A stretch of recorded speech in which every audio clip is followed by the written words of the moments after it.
მოგესალმებით მეგობრები, ეს ყუველები, რასაც თქვენს ეკრანებზე ხედავთ ჩემს მიერ თბილისის შემოგარენში ფოტოხაფანგებით არის გადაღებული.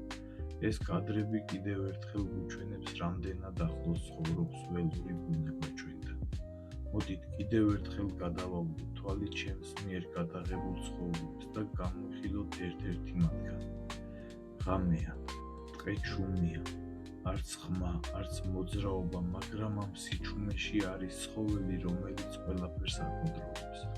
თქვენს წინაშეა პატარა, სწრაფი, ჭკვიანი, ჩუმი, შეუმჩნეველი, უკიდურესად ეფექტური კვერნა. ცხოველი, რომელსაც შეუძლია დიდი ხნის განმავლობაში დააკვირდეს მსხვერპლს და დაარტყას, მაშინ, როდესაც ის ყველაზე ნაკლებად ელოდება. დღეს ამ ვიდეოში ვეცდები დეტალურად გიამბოთ კვერნაზე. კვერნა ერთ-ერთი ყველაზე მოხერხებული და ფრთხილი მტაცებელია, რომელიც საქართველოს ტყეებში ბინადრობს. მისი სხეულის სიგრძე 40-60, კუდი კი 20-40 სანტიმეტრია.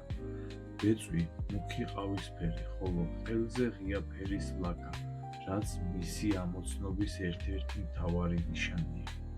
კვერნას ბეწვი ითვლება ერთ-ერთ ყველაზე ხარისხიან ბეწვად პატარა მტაცებლებს შორის. კვერნა ძირითადად ცხოვრობს მთლიან და ბორცვიან ტყეებში, ხშირ ტყეებში, სადაც ბევრი ხეა.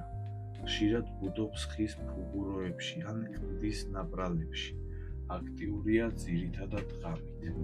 მისი მოქნილი სხეული მას აძლევს საშუალებას ხეზე ვერტიკალურად აირბინოს, გააკეთოს დიდი ნახტომი. მსხვერპლს კლავს კისერზე ან თავის არეში კბენით. ის ხშირად კლავს ჩუმად ხმაურის გარეშე, რომ სხვა ცხოველებმა ვერ გაიგო. კვერნა ყველაფრის მჭამელია, თუმცა ძირითადად ნადირობს მღრღნელებზე, კურდღლის ბაჭიებზე, ფრინველებზე და მათ კვერცხებზე, თუ სოფელს მიუახლოვ და ქათმებზე, ასევე ჭამს ხილს და კენკრას. კვერნა ბუნებით ტყის მტაცებელია, თუმცა სოფელი მისთვის ძალიან მიმზიდველია. მიზანი მარტივია. ერთ ადგილას ბევრი საკვები და, რა თქმა უნდა, ეს საკვები არის ქათამი. ჩვენ ავღნიშნეთ, რომ კვერნა მოქნილი მტაცებელია. მას შეუძლია პატარა ჭრილში გაძრომა, კედელზე და ბოძზე აცოცება, სახურავიდან ჩახტომა. ამიტომ ჩვეულებრივი უბრალო საქათმე კვერნისთვის ბარიერი არ არის. კვერნას აქვს მტაცებლის ინსტინქტი. ქათმების პანიკა ინსტინქტს აძლიერებს. ამიტომ შეიძლება მოკლას 5-10 ქათამი და შეჭამოს მხოლოდ ერთი.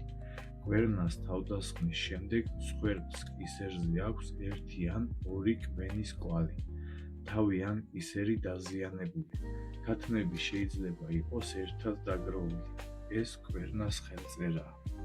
ჩვენ გვყავს ძაღლის გამოყვანილი ჯიში ქართული მეკვერნე ჩაქირა, რომელიც მართლაც რომ უნიკალური ტრადიციული ჯიშია. კვერნაზე ნადირობა მასთან ერთად ცალკე კულტურაა. ის გამოირჩევა ძლიერი ყნოსვით და მაღალი ინტელექტით. როდესაც ძაღლი კვერნის კვალს იღებს, იწყებს ჩუმ დევნას, მიყვება კვალს ძალიან ზუსტად. კვერნა ადის ხეზე და შედის ფუღუროში. როცა კვერნა ხეზე ან ფუღუროშია, მეკვერნე იწყებს ინტენსიურ ყეფას. ყეფით და მოძრაობით ცდილობს კვერნას გამოყვანას.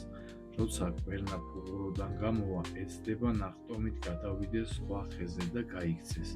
აი ზუსტად ეს მომენტი უნდა გამოიყენოს მონადირედ. კიდევ ერთხელ უდიდეს მადლობას გადაგიხდით იმისთვის, რომ მადევნეთ თვალყურს.